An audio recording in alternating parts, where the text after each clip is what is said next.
Magandang araw po sa inyo, Kuya Bari, at sa lahat ng kasundong nakikinig ngayon. Maraming salamat po kung matatanggap nyo man ang liham kong ito. Naisulat ko ito sa pamamagitan po ng aking apo na si Esteban na tumulong po sa akin upang ito ay maging isang kwento at maibahagi sa inyong lahat. Halika na po't samahan niyo ako at balikan natin ang aking madugong kasaysayan. Ako po si Diosdado, o mas kilala noon sa tawag na Dodong. Nangyari po ito noong 1950 pa. 4 na taon na ang nakalilipas nang tuluyan nating makamit ang kalayaan sa bansa mula sa mga mananakop. Kasabay noon, Kuya Bari, ay ang tila pananakop din po ng isang angkan ng mga aswang sa aming baryo sa probinsya ng Iloilo. At nagsimula ang lahat dahil sa isang bata na minsang napadpad sa aming lugar. Magdadapit hapon doon nang maligaw po noon ang isang paslit na bata sa aming baryo. Naglalakad kami noon upang maghanap ng panggatong ng kaibigan kong si Danilo nang mapansin namin ang isang batang babae na umiiyak. Nakaupo ito, Kuya Bari, sa isang natumbang puno. Gusgusin at may daladalang tila parang teddy bear na nakaipit sa kanyang braso. Yung kaibigan ko po kasi, Kuya Bari, ay likas na mapagbiro at ginagawang katatawanan ang lahat. Baligtad sa akin na maawain at siniseryoso ang mga bagay-bagay. Mas nauna niyang nilapitan ang bata at ang akala ko nga ay tutulungan niya ito. Bata, naliligaw ka? Kawawa ka naman. Alam mo ba, maraming aswang na pagala-gala dito at isa na ako roon. Sabi ng kaibigan ko at sa kanya ito ginulat. Sa gulat din ng bata at takot, nagtatakbo ito sa loob ng kagubatan. Hahabulin ko na sana iyon para patahanin at tuluyang makauwi, pero pinigilan ako ng isa. Nawalay lang daw ito sa nanay niya at makikita rin daw mamaya. Kaya ang ginawa namin, nagpatuloy na lang kami sa paghahanap ng aming panggatong. Bali, Kuya Bari, naging biruan ang aswang noon sa amin. Matagal nang nagsimula ang mga ganitong konsepto, panahon pa ng mga mananakop. Ang ginagawa kasi ng ibang Pilipino noon, kabilang na ang lugar namin, tinatakot ang mga naliligaw na mananakop sa naturang lugar. Dahil doon, nagsimula na rin ang kuro-kuro tungkol sa mga aswang, pero sa panahon ko, lalo na noong kabataan ko po, hindi kami naniniwala sa ganoon. Hanggang sa dumating na nga ang araw na kinatatakutan ng lahat. May isa pong nakatira noon sa aming baryo. Siya si Mang Hernan. Siya ang pinakamatanda sa aming lugar at kung hindi po ako nagkakamali, nasa 60 po siya noon. Mag-isa lang si Mang Hernan sa bahay nila at ang ikinabubuhay nito ay ang pagtatanim sa hindi kalayo ang bukid at minsan sa mga bigay ng kanyang kapitbahay. Isang gabi, nakarinig ang buong baryo ng malakas na sigaw na nanggaling sa kanyang tahanan. Napalabas kaming lahat noon at nang buksan namin ang pintuan, nadatna namin doon si Mang Hernan na nakikitawa sa grupo ng mga tao na hindi pamilyar ang mukha sa amin. Napahinga kami na maluwag dahil akala namin noon, Kuya Bari, na walang nangyaring masama kay Mang Hernan dahil ang sigaw niya ay kakaiba.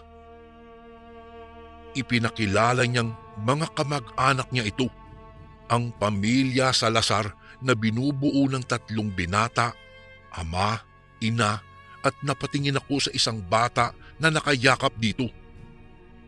Ito yung bata na inasar ni Danilo at nagtatakbo dahil sa gulat at takot. Nginitian ko yun pero tinitigan lang ako nito ng masama. Ayon naman kay Mang Hernan, galing daw ang mga ito sa kabilang baryo at dahil nga naging magulo raw doon, pinili nilang lumipat sa aming lugar. Ilang sandali nang makumpirmang ayos lamang ang lahat, nagsibalik na po kami, Kuya Bari, sa aming kani-kanyang mga tahanan. Pero sa totoo lang po, bago ko ipikit ang aking mga mata ay napakarami kong iniisip. Isa na roon ang batang babae na nakasalubong namin at ngayon isa pala sa mga miyembro ng sinasabing kamag-anak ni Mang Hernan. Kinabukasan, narinig namin ni Danilo ang bulong-bulungan ng mga kapitbahay namin sa baryo. Sa hinaba-haba raw ng panahon, himalang may kamag-anak daw ang dumalaw kay Mang Hernan. Bukod doon, hindi raw sila naniniwalang magkadugo ang pamilya at ang matanda. Ang hinala nila, may pakay ang mga ito kung bakit napadpad ang angkan nila sa baryo malayap. Nagkatingin naman kami noon ni Danilo, Kuya Bari, at totoo pong pareho ang iniisip namin. Dahil gaya ng mga kapitbahay po namin, may hinala rin kaming may mali sa mga pangyayari. Kaya ang ginawa po namin, nagdala kami ng pagkain bilang alok sa mga baguhan sa aming lugar. Ang humarap sa amin noon ay ang kanilang padre di pamilya na si Arturo, kung saan wala naman po kaming napansing kakaiba bukod sa tila pagiging istrikto nito dahil siya raw ay retired general sa nakaraang digmaan. Ang asawa daw nito ay si Melissa at mayroon siyang 3 anak na lalaki at 1 babae. Nang tanungin po namin kung kaano-ano nila si Mang Hernan, tiyuhin niya raw at saka nito isinara ang pintuan. Nagulat naman kami dahil hindi man lang kami pinapasok o pinakilala sa pamilya niya, kaya lalo pong nadagdagan ang pagtataka namin noon. Mas lalo kaming napaisip dahil isang gabi, habang natutulog sa bahay ni Danilo, may malalakas na kaluskos, Kuya Bari, ang naririnig namin mula sa dingding at bubong ng bahay kubo na kinalalagyan namin. Nagising na rin noon ang lolo ni Danilo kaya't kumuha ito ng asin at isinaboy sa buong paligid. Nanlaki naman ang mga mata namin nang sabihin itong, "Inaaswang tayo!" Sabay-sabay naman kaming napatingin nang tila may mabibigat na yapak ang biglang pumatong sa bubong na gawa lamang sa nipa. Halos lumubog ito dahil sa bigat ng bagay na iyon. Dahil din doon, Kuya Bari, napakuha kami ni Danilo ng tig-iisang itak. Naghanda ako at si Danilo naman tumabi sa kanyang lola na tila pinoproteksyonan iyon. Ito na lang po kasi, Kuya Bari, ang natitirang pamilya niya mula nang mamatay ang parehong ama at ina sa isang aksidente na kagagawan ng mga mananakop. Nagulat naman kami nang isa-isa kaming abutan ni lolo ni Danilo ng isang buong bawang na may tali. Isuot daw namin ito upang hindi kami malapitan ng aswang kung sila man ang nanggagambala sa gabing iyon. Maya-maya'y lumakas ng lumakas ang pagkaluskus, Kuya Bari, at ang mga yapak sa bubungan ay nagpalipat-lipat na. Dahil doon, kumuha naman ang matanda ng isang mahabang kawayan at itinali roon ang isang punyal. Matapos, pinahiran niya iyon ng bawang at saka iniabot ito sa akin. Tusukin ko raw ang naglalakad sa bubong at gano'n na nga ang ginawa ko. Sa sunod-sunod na pagtusok, narinig namin ang isang ungol dahil tila tinamaan po iyon.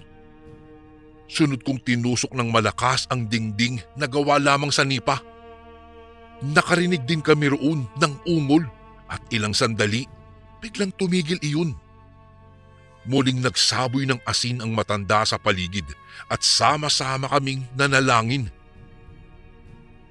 Noong makumpirma pong wala na ang mga nanggugulo, humarap sa amin ang lolo ni Danilo at saka kami kinausap nito. Sinabi nito na wala namang buntis sa kanila o bata para puntahan ng mga aswang. Marahil daw may ginawa kaming hindi kaaya-aya kaya nagalit ang mga ito. Nagkatinginan kami ni Danilo, Kuya Bari, at isa lamang ang naiisip namin, ang bata. Pero para sa amin ay napakababaw na dahilan at masasabi ba naming aswang iyon? Abay hindi po, napaka-imposible para sa amin ng mga sandaling iyon. Kinabukasan, sabay kaming lumabas ni Danilo at nakita naming nakatingin sa amin ng masama ang 3 binata sa angkan na nasa tahanan ni Mang Hernan. Nagulantang kami nang maglakad ang mga iyon papalayo. Kuya Bari, ang isa ay paika-ikang maglakad na animoy may sugat sa paa at ang isa naman ay nakahawak sa bandang tiyan dahil tila may sugat ito roon. Inaalalayan na lang ito ng isa na mukhang wala namang nararamdaman. Dahil po roon, nagkatitigan kami ni Danilo at nakaramdam po kami ng kaba at takot. Hindi kaya sila ang sumugod at nanggambala sa aming kagabi? Dahil doon, Kuya Bari, hindi ko iwinaglit ang tingin ko kay Danilo. Kung tama kasi ang hinala ko, may mangyayaring masama sa kanya dahil sa panunukso niya sa batang babae noong nakaraang araw. Kailangan na lang namin ng ebidensya upang masiguro na totoo ang aming haka-haka. Naku, wag naman sana na aswang sila. Kinausap ko rin noon si Danilo, Kuya Bari, na lapitan ng bata at humingi ng paumanhin kung sakali man na nagkasala siya rito. Pero imbis kasi ganoon, nilapitan niya ito pero inasar lang at pinaiyak. Sira ulo ka talaga, Danilo. Nasabi ko na lamang sa kanya bago namin sundan ng kanyang lolo at lola na papunta sa bukid. Bago pa makaalis, nakita ko pa ang ina ng bata na sobrang sama ng tingin sa kinalalagyan namin. Habang naglalakad papunta sa bukid, hindi ko maiwasan na tumingin sa aming paligid dahil pakiramdam ko talaga may mga matang nakamasid sa amin. Para bang may mga nagtatago sa mataas na damo na handa kaming sugurin anumang oras. Nang makarating sa bukid, nagsimula na naming tulungan ang 2 matanda sa pagkuha ng mga kamuting kahoy, malunggay, papaya at iba pa. Matapos nun, tinulungan na rin namin silang damuhan ang buong bukirin. Mang Hernan? Nasabi ko, Kuya Bari, dahil nakita namin ang matanda na pababa ng bukid.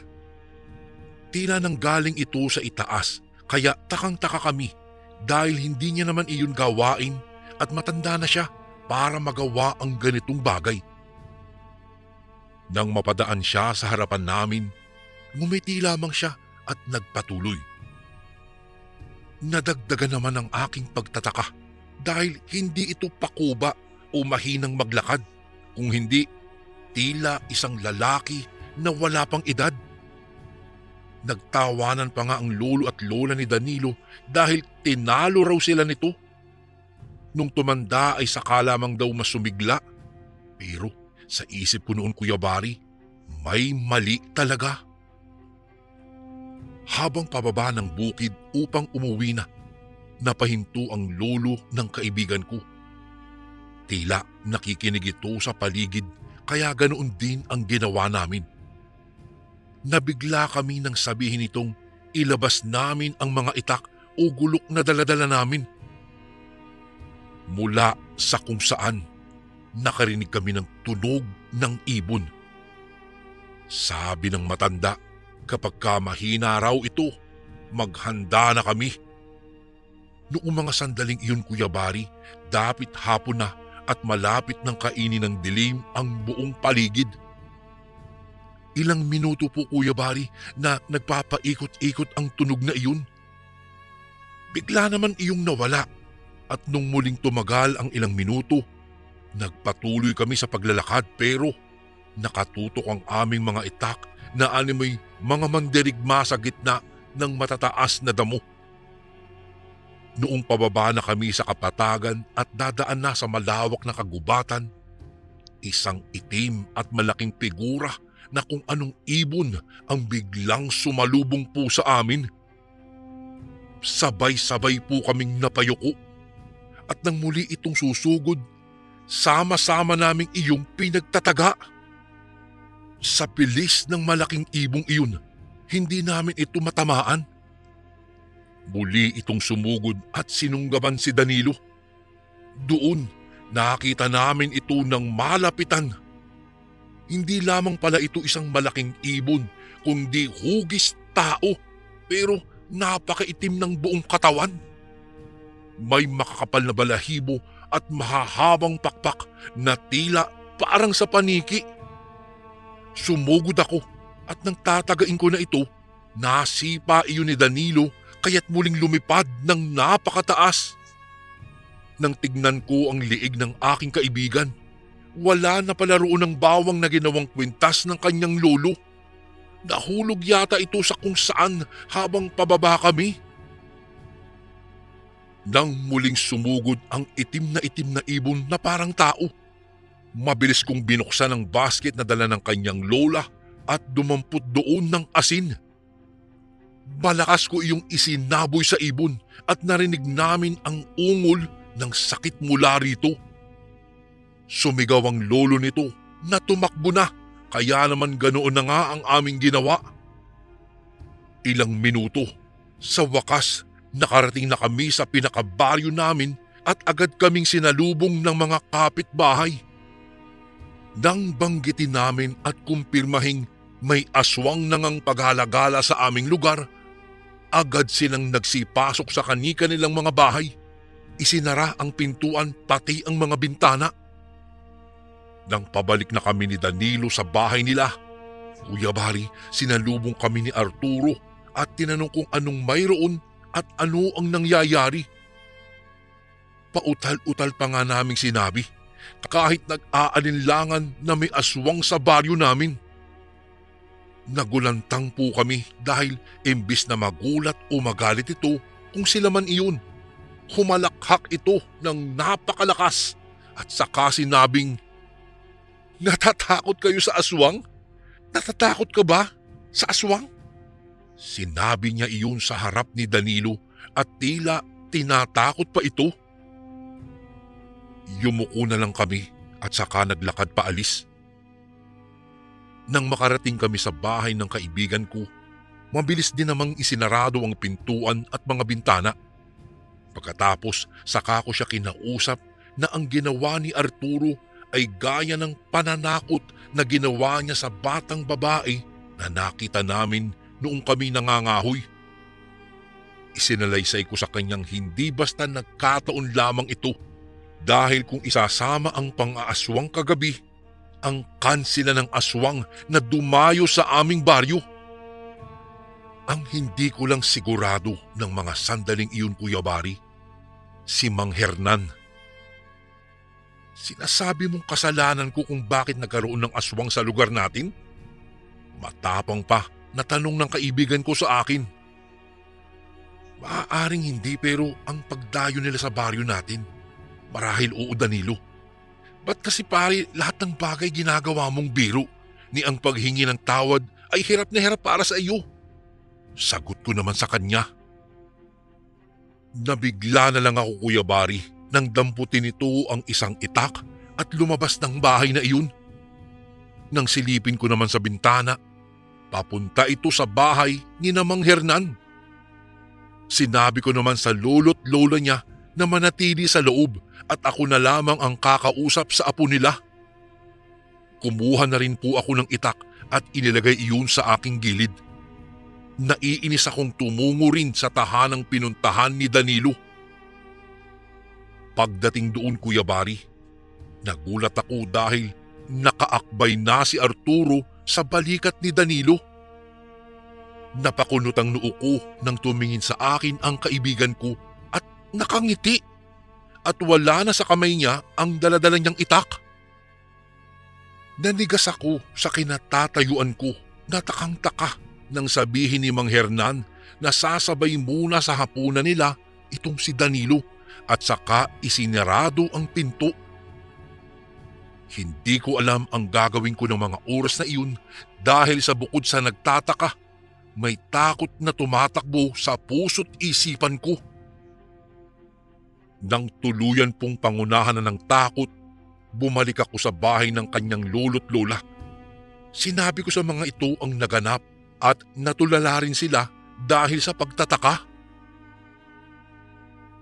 Kuya Bari, ng gabing iyon, hindi ako nakatulog dahil bukod sa nag-aabang ako ng maaaring panganib, nanalangin ako ng taimtim na sana walang nangyaring masama kay Danilo, na ang pagbabago ng isipan niya at mga kinikilos ay sarili nitong desisyon.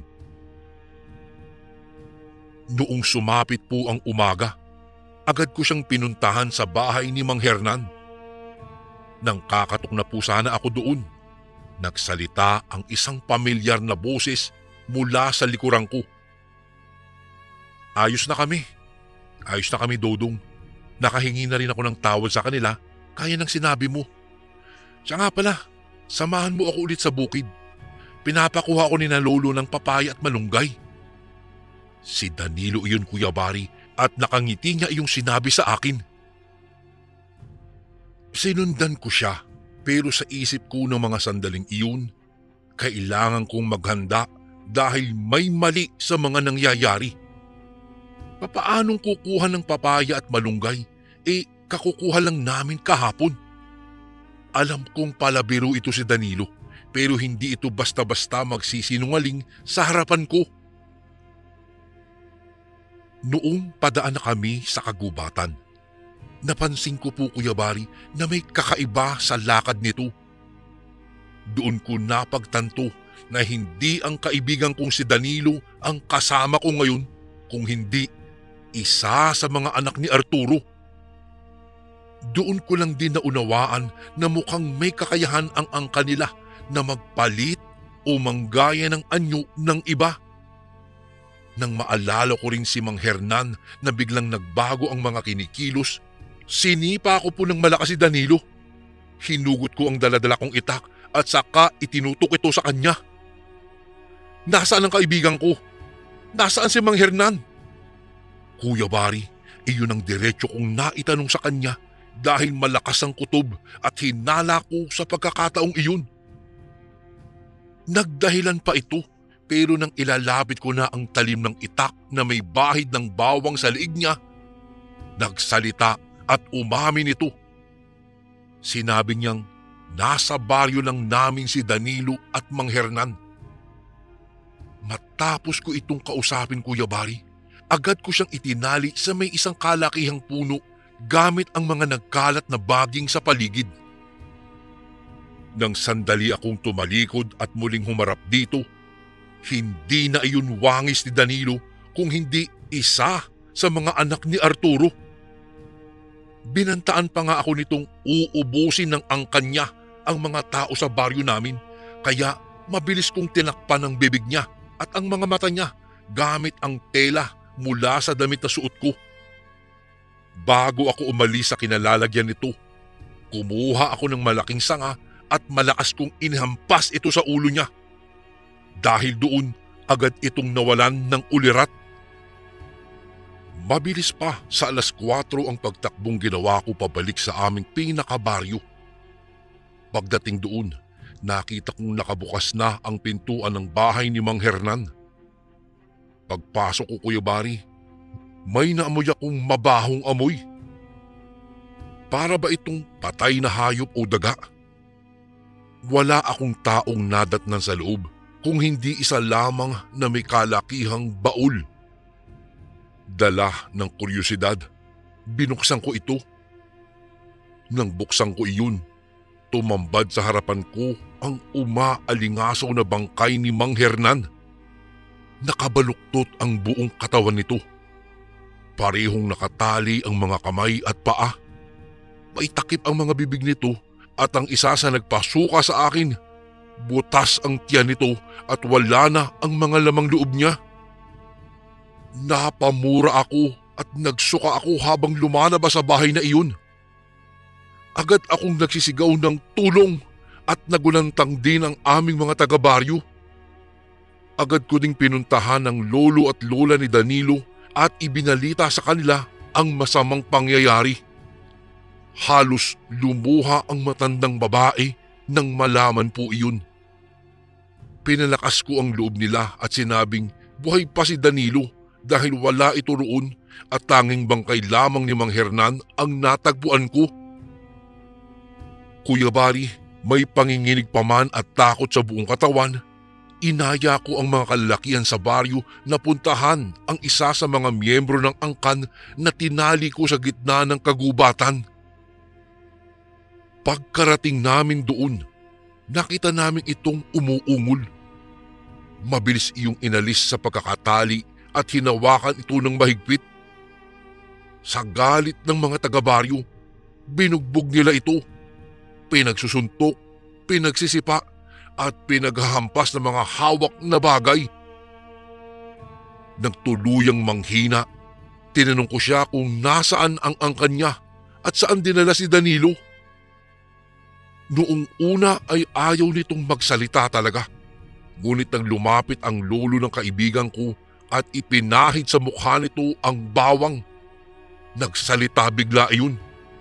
Binanggit nito ang isang baryo at walang alinlangang kaagad naming tinungo iyon habang bitbit ang aswang na ito. Sa pagkakataong iyon, hindi lang ang angkan nila ang dumayo sa baryo namin, kung hindi kami na ang dadayo o pupunta sa baryo nila. Sa layo po nun ay halos ilang oras na paglalakbay din ang ginawa namin, Kuya Bari. Nang padilim na ang paligid, agad na nagsindi ng mga sulu ang mga kabaryo namin at naghanda nang makita namin ang kabahayan sa hindi kalayuan. Noong malapit na, nakita naming nakatali doon si Danilo sa tila paekis na kawayan. Nakagapos doon ang pareho niyang mga kamay at paa. Pinipilit nitong magpumiglas at sumigaw, ngunit dahil may takip ang kanyang bibig, hindi niya iyon magawa. Sabay-sabay naman naming pinatay ang aming mga sulu at tinakpan din ng bibig ng aswang na kasama namin. Nag-usap kaming sandali na makikipagpalit. Si Danilo kapalit ng aswang na nasa mga kamay namin. Nagboluntaryo po ako at ang lolo ni Danilo. Bitbit naming dalawa ang aswang at noong makita kami ng mga taga roon, lahat sila ay akmang susugod. Nakalabas sa bibig nila ang matatalim na ngipin at matutulis na mga kuko. Kuya Bari, hindi ko maipaliwanag ang atmosfera ng mga sandaling iyon. Kasabay ng mga nararamdamang takot ay ang paghampas ng malamig na hangin sa balat namin na nagpatayo ng aking mga balahibo. Sa isip-isip ko noon, sana hindi kami nagkamaling sumugod sa baryo ng mga aswang. Ilang sandali, pumagit na sa kanila si Arturo na iba na rin ang anyo. Mabalahibo ang buong katawan at mukha nito. Pulang-pula rin ang kanyang mga mata. Inutusan niyang alisin si Danilo sa pagkakatali at nang matapos iyon, sinenyasan niya akong sabay kaming magpapalit ng mga bihag. Pero bago iyon, Kuya Bari, siniguro ko muna. Danilo, kailan ang kaarawan ko? Tanong ko dahil iniisip kong baka aswang na naman itong nagpalit ng anyo. Ngunit nang sagutin niya iyon, Kuya Bari, ng tama, agad na itinulak ni Arturo si Danilo, kaya ganon din ang ginawa ko sa anak niya. Nang muling magkasama-sama, muli silang umakma ng pagsugod, kaya agad akong pumagitna. Sandali, alam ko nagkamali ang kaibigan ko dahil natakot at nabastos nito ang anak mong babae. Pero ang ginawa ninyo kay Mang Hernan ay higit pa sa kabastusan at pananakot. Nagbiro lang po ang kaibigan ko, pero kayo, dumayo kayo sa aming teritoryo at kumitil pa ng buhay. Hindi pa ba sapat iyon na kabayaran? Dumanak na ang dugo sa nakaraang digmaan. Susundan pa ba natin iyon at tayo-tayo ang magpapatayan? Mang Arturo, ako na po ang humihingi ng paumanhin sa lahat-lahat, alang-alang sa kapakanan ng ating mga baryo at lahi. Nakikiusap po ako. Kuya Bari, sa hindi maipaliwanag na dahilan ay napaluhod ako upang magbigay ng respeto sa kanila. Maya-maya'y itinaas ni Arturo ang kanyang kanang kamay at kumalma naman ang mga kasama nitong mga aswang. Bahagya itong lumapit at kahit kinakabahan, humarap ako sa kanya. Panghahawakan ko ang mga sinabi mo, bata, pero kapag ka naulit ang ganoong pangyayari, sisiguraduhin kong hindi lamang ang angkan o pamilya ko ang dadayo sa baryo ninyo. Sabi nito at sinenyasan kaming umalis na. Yun nga ang ginawa namin, Kuya Bari. Bumalik na kami sa aming baryo at nagsimula muli. Mula rin noong araw na iyon, sa awa ng Diyos naman ay hindi na nasundan pa. Hanggang sa makapag-asawa ako, magkaanak at magkaapo gaya ni Esteban, lagi kong iniiwan ang mahalagang paalala. Nilalang din ang mga aswang gaya natin na naninirahan dito. May iilan na sadyang mapanakit pero karamihan, lalo na kapag kaangkan, nananakit kapag sila ay nasasaktan. Gaya na lamang na kapag sinaktan ng ibang tao ang anak mo, hindi ba't magagalit ka at susugod? Iyon ang bagay na tumatakbo sa aming baryo. Isang pangyayari po sa aking buhay ang hinding-hindi ko na malilimutan habang ako'y nabubuhay. Isang kaganapang nagpasalimuot ng aming mga buhay mula nang dumayo ang angkan ng mga aswang sa aming baryo. Hanggang dito na lang po ang aking kwento, Kuya Bari, at maraming salamat po kung sakaling mabasa niyo rin po ito sa inyong channel. Lubos na gumagalang, Diosdado. At ito naman po ang ating pangalawang kwento para sa araw na ito.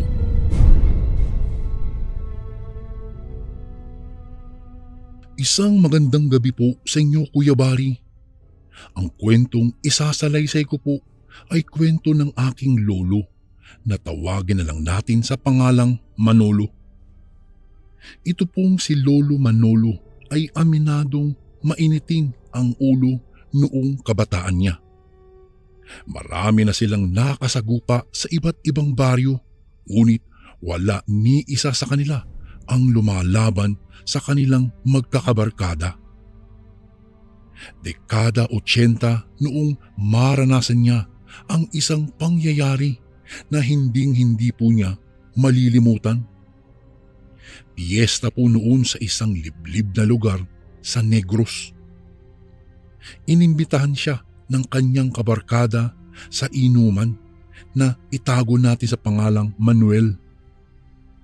Pupunta daw sila sa isang malayong kamag-anak nito.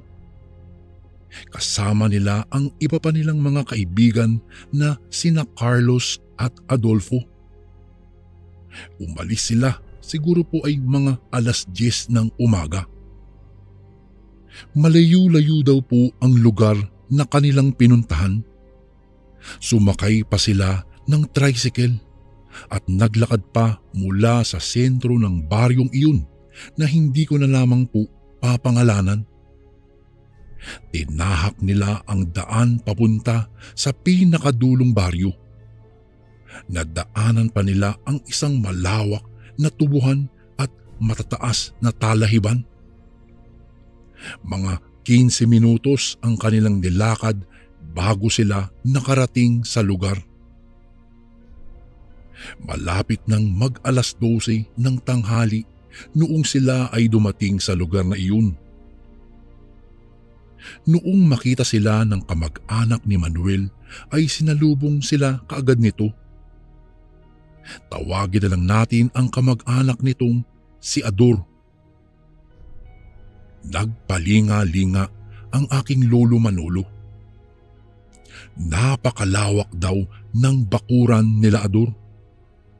Nagluluto pa ang ibang mga kamag-anak at kapitbahay nila roon ng mga iba't ibang klasing masasarap na putahe. Dinala agad sila ni Ador sa isang malaking mesa na maraming pagkain at mga prutas. "Uy, mukhang may marami kang bisitang pupunta, Ador ah," sabi ni Manuel. Hindi naman, medyo lang. Bisita ko at bisita ng pamilya ko, pati yung iba naming mga kapitbahay. Alam mo kasi, minsan lang naman kasi makapasyal dito yung mga yan. Kaya ayun, todo ang aming paghahanda tuwing kapistahan. Sagot ni Ador kay Manuel. Umupo kaagad sila at binigyan kaagad sila ng mga plato at kubuertos. "Oh, kumain na kayo dyan. Huwag na kayong mahiya ah," wika ni Ador sa mga magkakaibigan. Umalis muna ito saglit upang daluhan ang mga nagluluto. At ayun na nga, Kuya Bari, hindi na sila nag-atubiling kumain. Mayroong pansit, mechado, afritada, adobo at ang paborito ng aking abuelo, ang kinilaw na karne. Bukod sa masarap pang ulam ito, ay masarap din po ito sa pulutan. At ayun, busog na busog sila sa kanilang mga kinain. Pagkatapos noon ay nagkwentuhan muna sila at maya-maya'y naglabas ng tuba si Ador. Nagsimula na ring magsidatingan ang iba pa nilang mga bisita sa pista. Unti-unti na ring dumadami ang mga tao roon. May iba pang ang nakikisali na rin sa kanilang inuman. Kwentuhan at tawanan lang sila doon. Pagkaubos ng tuba ay naglabas naman ng ibang alak itong si Ador. Matagal malasing si Lolo kaya alam pa niya ang nangyayari sa kanilang kapaligiran. Patuloy siyang palinga-linga hanggang sa napansin niya ang isang lalaki na iba kung makatitig sa kanya. Nang tinitigan niya ito pabalik ay bigla niyang naalala kung saan niya nakita ang lalaking ito. Nakaaway na pala niya ito sa kabilang baryo na pinagpistahan din nila noong nakaraang buwan. Biglang ngumiti ng nakakaloko ang lalaki. Hindi naman ito nagustuhan ni Lolo kaya tumayo siya at nilapitan ang lalaki. "Pare, bakit pa ganyan kung makangiti ka? Para kang nakakaloko ah." Pagalit na sambit ng aking abuelo. Hindi naman sumagot ang lalaki, bagamat mas lalo itong ngumisi na animoy mas lalong nang aasar. Kitang-kita niya ang nangingitim na gilagid nito. Parang hindi ito nagsisipilyo. Maya-maya'y may naaamoy din siyang mabahong putok. Dahil sa inis ay kinwelyuhan niya ang lalaki. Napatayo ito sa higpit ng hawak ni Lolo sa damit nito. Dali-dali naman siyang inawat nila Manuel at Carlos. "Oh, teka, kalma lang kaibigan. Wala akong balak na makipag-away sa iyo," sabi ng lalaki at naamoy niya ang mabahong hininga nito. Biglang binitiwan ni Lolo ang damit ng lalaki at umupo ito ulit sa bangko. Pinakalma naman si Lolo ng mga kaibigan niya at hinila na siya pabalik doon sa kanilang mesa. Langya. Kilala mo ba yung lalaking yan, Ador?" Inis na tanong ni Lolo. Ah, yan? Hindi ko alam ang pangalan yan pero lagi yung pumupunta dito tuwing pista at humihingi ng mga lamang loob ng baboy. Hindi naman namin alam kung ano ang ginagawa niya sa mga iyon. Baka inuulam niya sa kanila. Sagot ni Ador sa kanya.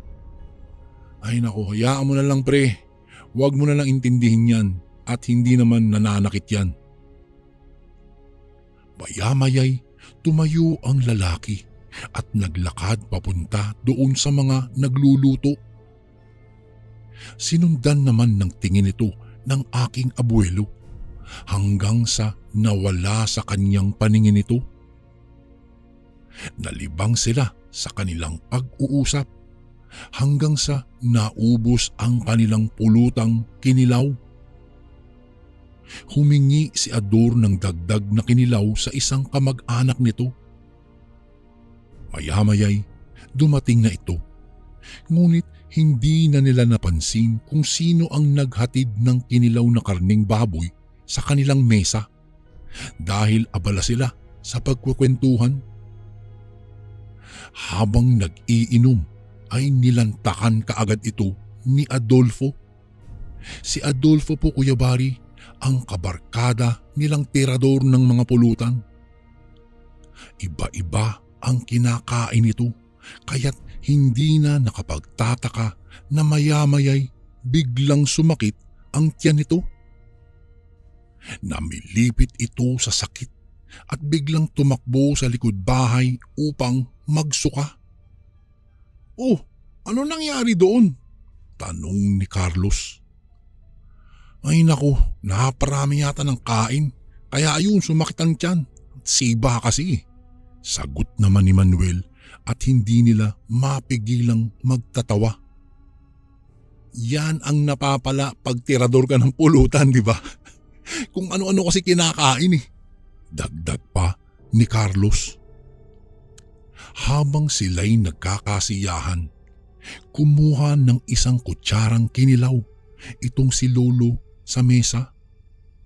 Habang ginunguya niya ay parang may napansin siya sa lasa nito. Napansin niyang parang iba ang lasa at hindi nagtagal may nanguya din siya na parang bagay na matigas. Baka may napahalong buto lang ng karning baboy iyon, kung kaya iniluwa niya ang matigas na bagay na iyon. Maya-maya'y nagwika ang aking lolo. Pare, ano bang klaseng kinilaw to pre? Ha? Ito pa rin ba yung kaninang kinakain natin na kinilaw? Tanong ni Lolo kay Ador habang tinitingnan mabuti ang iniluwa niyang matigas. Kinilaw na baboy pare. Bakit? Iba ba yung lasa? Pagtatakang tanong ni Ador. Napansin ni Lolo na parang kuko ang nanguya niya kanina. Tiningnan din ng aking abuelo ang mga sahog na nasa kinilaw. Maya-maya'y bigla na lamang nanlaki ang kanyang mga mata at sa di maiwasang pagkakataon, nasuka siya dahil sa pandidiri. Bigla siyang tumayo at itinuro ang kinilaw sa ibabaw ng mesa. Bago ko po ipagpatuloy ang kwentong ito ay may request sana ako sa iyo kasundo. Isang pindot lang ito kasundo sa subscribe button namin.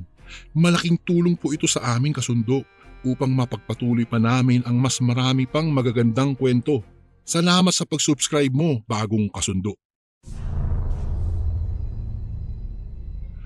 Naknam, pare, tina mo, daliri ng tao pre.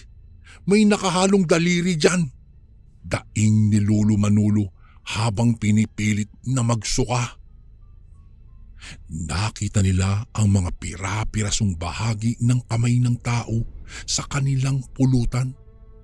May mga buhok pa nga ang parang makunat na karne na parang balat.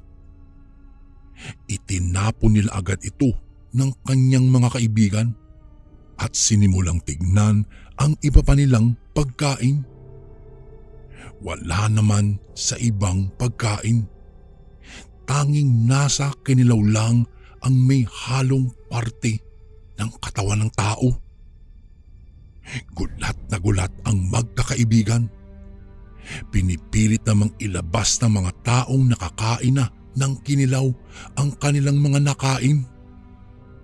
Pati si Ador ay nagsuka na rin. Nagtaka naman ang ibang bisita kung bakit biglang nagkagulo. Maya-maya'y bumulot ng balisong itong si Lolo. Namputya naman mga pare oh. Magkaaminan nga tayo, aswang ba kayo? Bakit may mga parte ng katawan ng tao ang nasa kinilaw ha? Aminin nyo nga. Galit na tanong ni Lolo kay Ador. Pare, hindi. Ba't ako magiging aswang? Hindi namin alam kung bakit nahaluan yan ng mga parte ng katawan ng tao. Pati nga ako di ba nasuka? Sagot ng may pagtataka si Ador. Tinawag niya kaagad ang gumawa ng kinilaw. Itinanggi naman nito na may hinalo siya sa kanyang ginawang pagkain. Dahil sa mainitin ang ulo ni Lolo ay susuntukin na sana niya ang tao. Ngunit pinigilan siya ng isang matandang lalaki. Iho, sandali maghunos dili ka. Hindi siya ang may kagagawan niyan, iho. Singit ng matanda. Maya-maya'y bigla na lang itinuro nito ang isang lalaki na nasa likuran ni Ador. Siya ang naglagay niyan sa inyong pulutan. Kitang-kita ko kanina. Nang lingunin nito ni Lolo ang direksyon na itinuturo ng matanda, ay napag-alaman niya ang lalaking nakaaway niya ang gumawa nito. Sa pagkakataong iyon, tumayo ang lalaki at tumakbo palabas ng bakuran. Putik ang linti ka, ikaw pala! Pinagmumura ni Lolo na galit na galit. Hinabol nila ang lalaking iyon, ngunit mabilis itong tumakbo na parang hindi sumasayad ang paa sa lupa. At noong makarating sa may tubuhan ay bigla na lamang itong naglaho. Sinubukan pa nilang hanapin itong mabuti, ngunit hindi na talaga nila nakita pa ito. Padilim na nung mga oras na iyon, Kuya Bari, kung kaya hindi na nila maaninagan kung saan ito nagpunta. Sumunod naman sina Ador na may dalang flashlight. Gamit ito ay sinubukan nilang hanapin ang taong iyon. Maya-maya ay nakarinig sila ng pagaspas ng pakpak ng isang malaking ibong papalayo sa kanilang kinaroroonan. Pornyeta, aswang ka palang gago ka. Pag nagkita tayo ulit hayop ka, talagang itatara ko itong balisong na ito sa liig mo. Sigaw pa ng aking abuelo sa sobrang galit nito. Hindi na nila nahuli pa ang aswang. Bumalik sila sa bahay at hinanap nila si Adolfo. Naabutan nila ito na naglulupasay sa likod bahay. Dali-dali naman nilang inakay ito at dinala sa loob ng bahay. Doon ay ginamot ito ng matandang lalaki na napag-alaman nila na isa palang albularyo.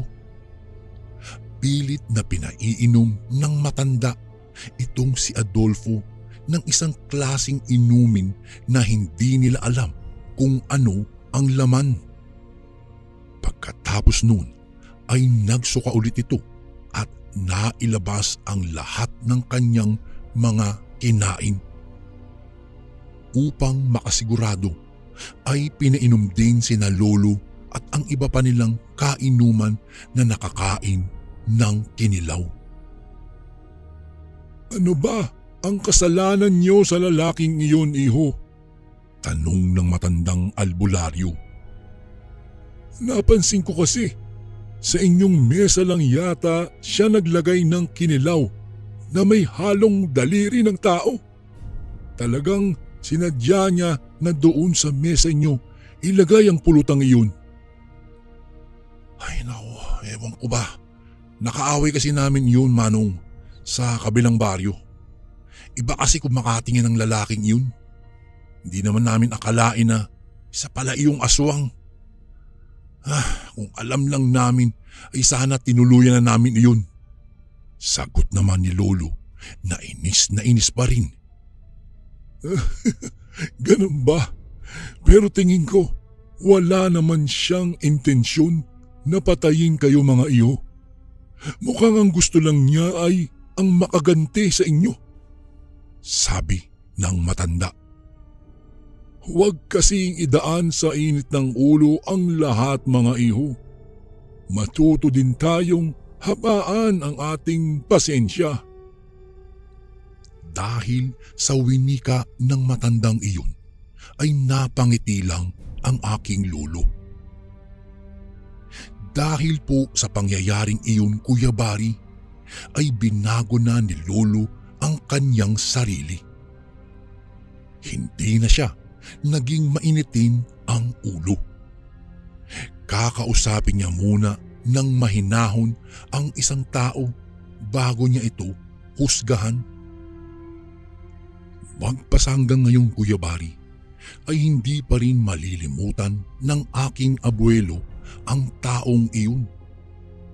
Tandang-tanda pa rin niya ang itsura nito at mas lalong hindi niya malilimutan ang nagawa nito sa kanya na minsang pakainin siya ng isang kinilaw na karne na may parte ng tao. Hanggang dito na lang po muna, Kuya Bari, ang kwento ng aking Lolo Manolo. Sana ay may natutunang aral ang inyong mga tagapakinig sa kwentong ibinahagi ko. Maraming salamat po, Kuya Bari. Lubos na gumagalang, Anika. At ito naman po ang ating pangatlong kwento. Isang magandang araw po sa inyo, Kuya Bari. Bala ko po sanang ibahagi sa inyong channel ang kwentong ito. Ito po ay naging karanasan ng aking Lolo Pasito. Nangyari po ito noong bata pa lamang siya. Noong mga panahong iyon, Kuya Bari, madalas daw silang gumagala ng kanyang mga kabarkada. Halos lahat ng ilog sa kanilang lugar ay nagawa na nilang languyan at ang mga gubat naman ay nagawa na nilang puntahan lahat. Isang araw, dahil hindi pinayagang sumama si Lolo ng kanyang mga magulang na sumama sa kanila sa pagtatanim ng palay, ay naiwan siyang mag-isa sa kanilang bahay.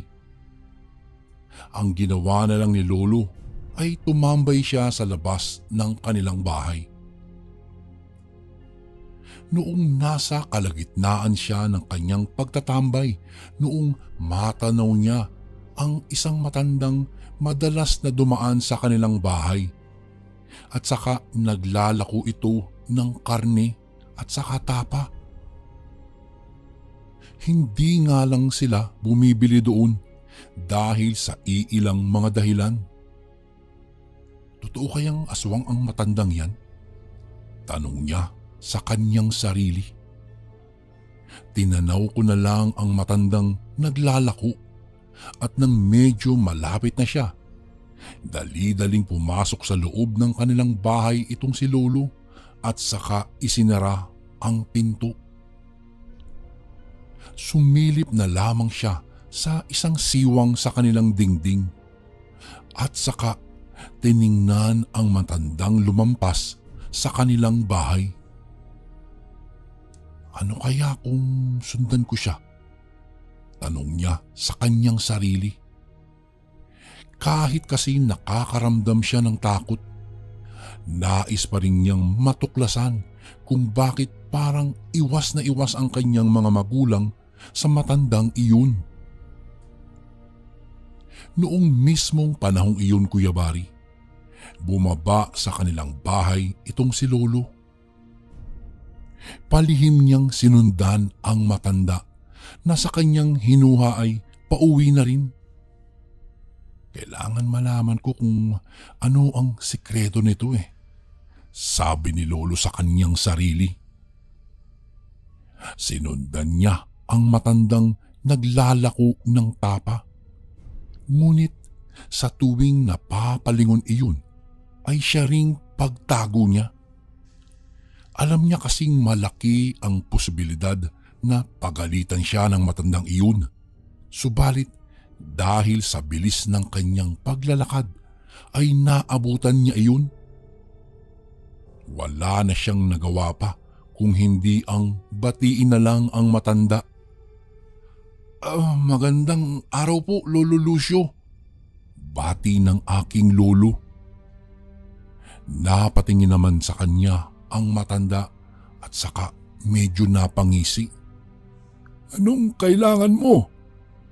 Bakit parang sinusundan mo ba ako?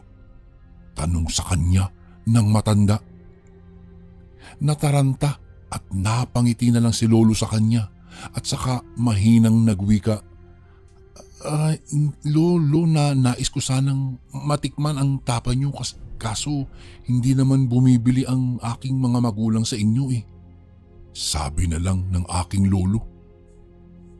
Ngumiti sa kanya ang matandang naglalako ng tapa at saka napayuko. Mahinang bumulong iyon kay Lolo. Halika apo ko. Halika na lang sa bahay. May tapa pa ako roon. Papatikim ko sa iyo ang sarap ng tapa ko. Magsisinangag na rin ako para mas malasap mo ang sarap noon, sabi sa kanya ng matanda. Lalong nakaramdam ng pananabik ang aking lolo noong mga panahong iyon, Kuya Bari. Agad daw siyang nakaramdam ng pagkagutom at pansamantalang nawala ang takot niya sa nasabing matanda. Sumama na si Lolo sa matandang naglalako ng tapa at umuwi sila sa bahay nito.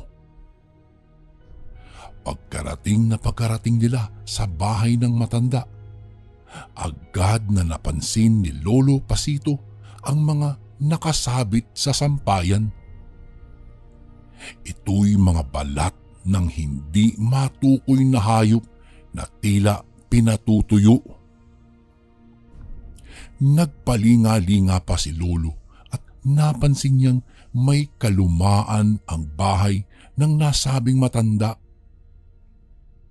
Hindi naman niya maiwasang makaramdam ng kilabot dahil sa kung anumang naiisip niya.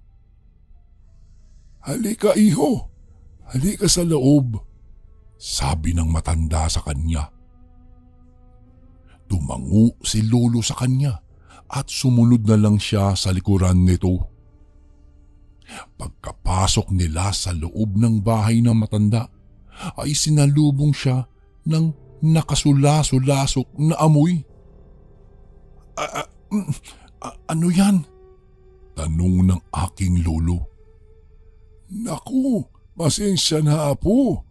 Hindi ko pa kasi naitatapon ang mga pinaghugasan ko ng mga karne. Tugon nito.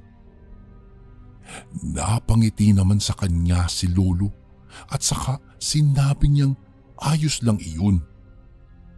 Pinaupo naman ng matanda si Lolo sa kanilang upuan.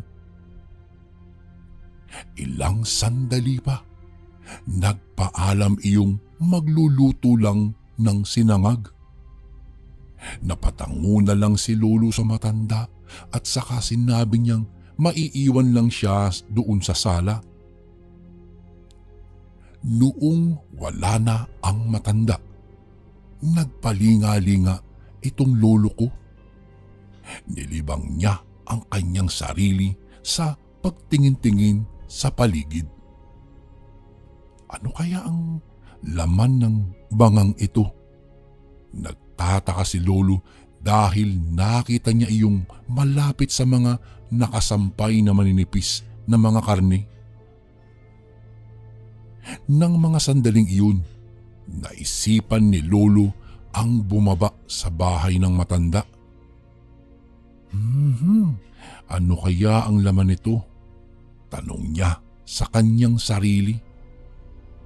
Pagkababa niya, nilapitan niya iyon at saka binalak na tingnan ang laman ng banga.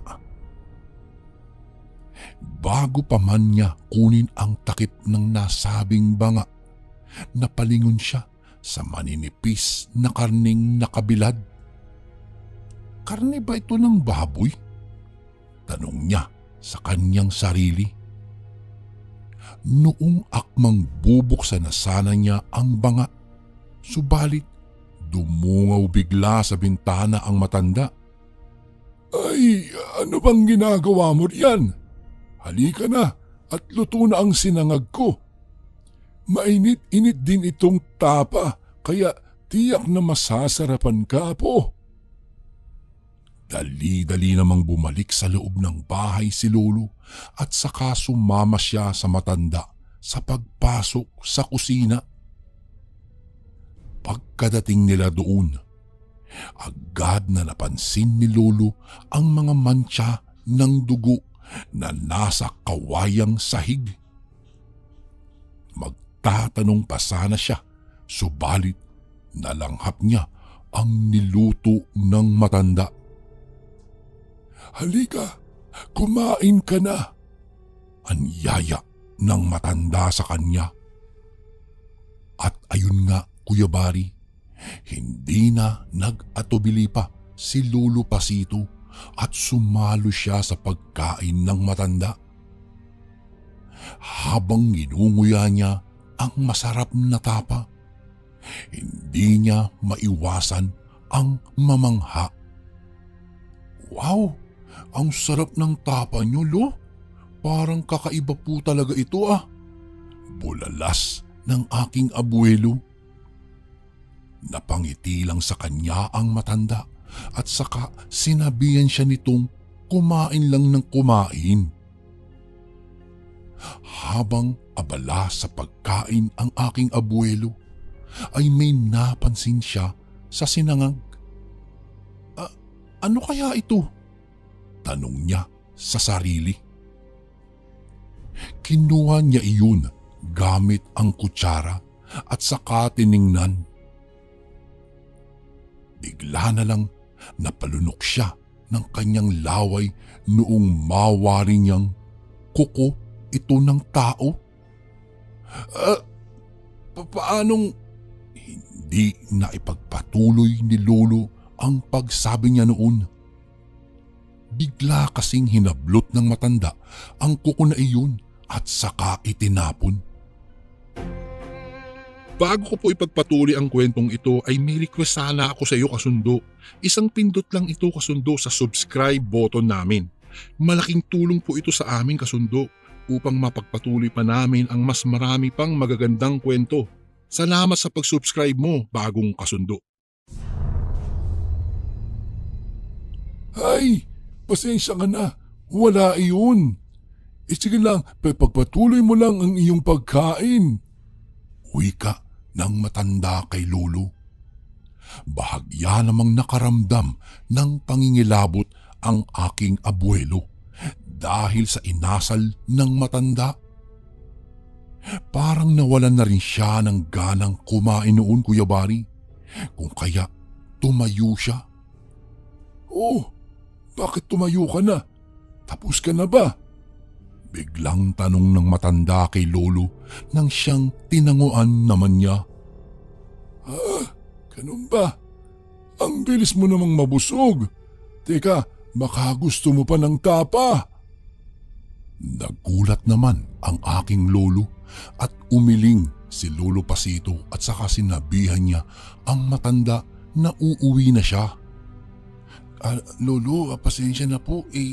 Baka po kasi hinahanap na ako ng mga magulang ko. Uuwi na po ako. Uwi ka nito sa matanda. Ay, ganun ba? O siya, sige. Dalhin mo na lamang itong tapa sa inyo at nang may maiulam kayo, sabi naman sa kanya ng matanda.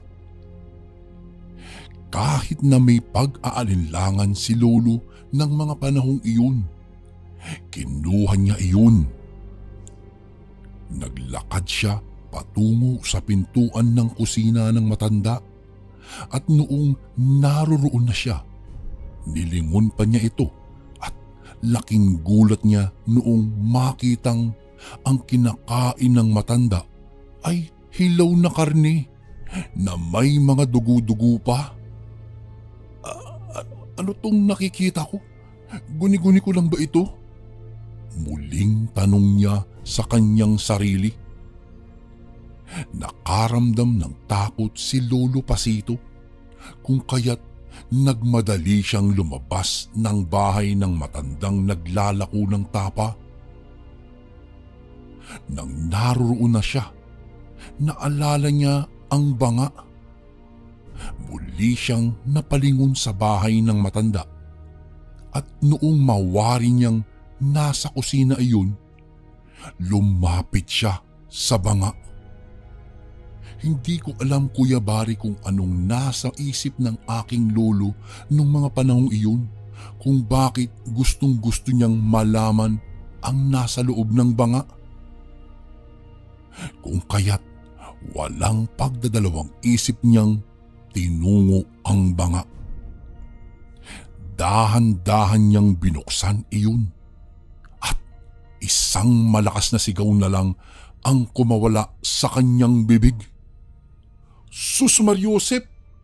Tao! Mga bangkay ng tao! Kitang-kita niya ang mga taong nagsisiksikan sa loob ng banga at ito'y nakababad sa isang maitim na likido. Magkahalong takot at pandidiri ang naramdaman ni Lolo nung mga oras na iyon. Kitang-kita niya kasi ang mga bangkay ng tao na putol-putol sa loob ng banga. At dahil sa matinding takot ng aking lolo, dali-dali siyang tumakbo na pauwi. Noong medyo nakalayo na siya, napalingon pa siya sa bahay ng matanda. Nakita niyang nakatingin iyon sa kanya, kung kaya mas lalo siyang kinabahan at mas lalo niyang binilisan ang kanyang pagtakbo. Ano ba yun? Ano ba yung nakita ko? Bakit may mga tao doon? Wika ni Lolo sa kanyang sarili. Habang tumatakbo siya ay palingon-lingon siya sa kanyang likuran. Ngunit hindi naman humabol sa kanya ang nasabing matanda. Maya-maya'y nakarating na siya sa kanilang bahay. Nagulat na lang siya noong makitang naroroon na ang kanyang mga magulang. Nagtaka ang mga iyon, lalo pa noong makita nilang may dala siyang supot. O anak, saan ka ba galing? Ano ba yung bitbit mo? Sunod-sunod na tanong sa kanya ng kanyang mga magulang. Nanahimik at parang natulala si Lolo. Hindi siya sumagot kaagad. Agad naman niyang inilapag sa mesa ang supot na dala niya. Maya-maya'y bigla na lang humagulgol ng iyak itong si Lolo. Tay, Nay, may kasalanan po ako.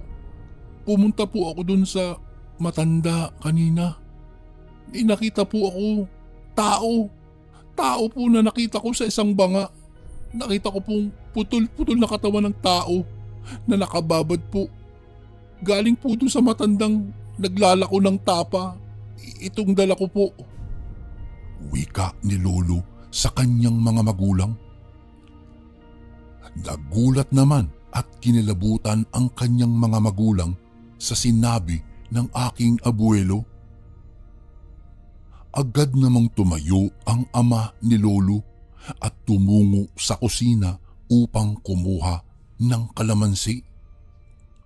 Sa pagbalik ng kanyang ama ay dahan-dahang binuklat ang daladalang supot ng aking lolo. Umalingasaw naman ang napakabangong tapa. Ito ay parang bagong luto na napakasarap. Maya-maya'y dahan-dahang pinigaan ng katas ng kalamansi ang tapa na nasa supot. Naghintay sila ng ilang sandali. Maya-maya'y bigla na lang umalingasaw ang napakabaho at masangsang na amoy mula doon sa tapa na kanina'y napakasarap at napakabangong bagong lutong tapa. Nangitim iyon at tila parang bumula at biglang nagpalit ito ng anyo. Baho naman yan. Hindi tapa yan. Iba ang karning yan. Baka yan yung sinasabi mong sa tao. Masdan niyo ang itsura. Sigaw ng ama ni Lolo. Unti-unti nang nagbago ang anyo ng tapa. Naging kulay iyon ng balat ng tao. May tato pa nga ito. At maraming balunbon ng buhok. Walang hiya. Aswang ang matandang iyon. Hindi dapat mabuhay sa mundo ang mga katulad niya. Galit na wika ng ama ni Lolo. Halos himatay naman ang aking lolo noong mga panahong iyon. Naalala niya lahat ng kanyang kinaing kanina.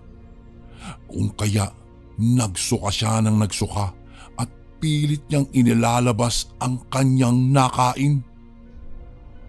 Agad namang kinuha ng ama ni Lolo ang kanyang itak at pupuntahan pa sana ng ama ni Lolo ang matanda. Subalit pinigilan siya ng asawa nito. Wag ka nang pumunta. Hayaan mo na lang iyon. Iwasan na lang natin siya hanggat maaari. Alam mo kasi hindi natin alam ang kakayahan ng aswang na iyon. At mas mabuting manatili ka na lang dito sa bahay at baka kumapaano ka pa kung pupuntahan mo iyon. Pag-aalalang sabi ng ina ni Lolo Pasito. At dahil nalaman nilang nakakain si Lolo ng tapang iyon, ay agad namang siyang dinala ng kanyang mga magulang sa isang kilalang albularyo upang ipagamot agad at para hindi siya mahawaan ng pagiging aswang ng matandang iyon. Lumipas ang ilang sandali ay awa naman ng Diyos, Kuya Bari, ay naagapan ang aking abuelo. Mayroon daw ipinainom sa kanyang napakapait na tubig mula sa mga dinikdik na dahon at sari-saring sanga ng punong kahoy na tuyo. Naging panatag naman ang loob ng kanyang mga magulang noong malunasan siya. Magmula noon, hindi na daw dumaan pa ang matandang naglalako ng tapa sa kanilang bahay. Bistado na kasi ang kanyang mga galawan, Kuya Bari, dahil ang ibinibenta niya pala ay hindi tapa ng baka, kung hindi tapa ng tao. Nadala na rin ang aking lolo at magpasa hanggang ngayon, Kuya Bari, hindi na daw siya kumakain ng tapa. Naalala lang daw niya kasi ang kanyang masamang karanasan na nagbigay sa kanya ng matinding kilabot at pangdidiri sa tapa. Isang karanasan na hinding-hindi malilimutan ng aking abuelo dahil lang sa isang tindero ng tapa ng tao. Hanggang dito na lang po ang aking kwento, Kuya Bari. Maraming salamat po and God bless po sa Ang Sundo Horror Stories. Lubos na gumagalang, Denver. And again, maraming salamat po mga kasundo. Don't forget to subscribe And i-click nyo lang po yung bell na button para updated po kayo sa mga upcoming videos namin na paparating. Maraming salamat po ulit. God bless and ingat po lagi dyan. Ito po si Kuya Bari at ako ang Sundo.